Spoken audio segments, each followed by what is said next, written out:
hướng dẫn cho anh em, những anh em thợ hàng nào mà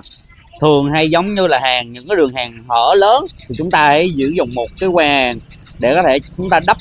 ở những cái vị trí hàng hở này trước, sau đó chúng ta hãy hàng kỹ lại một lần nữa ha. Đây là cách làm đúng của những anh em thợ hàng mà gọi là chuyên nghiệp ha, để giúp cho những đường hàng hở thành những đường hàng đẹp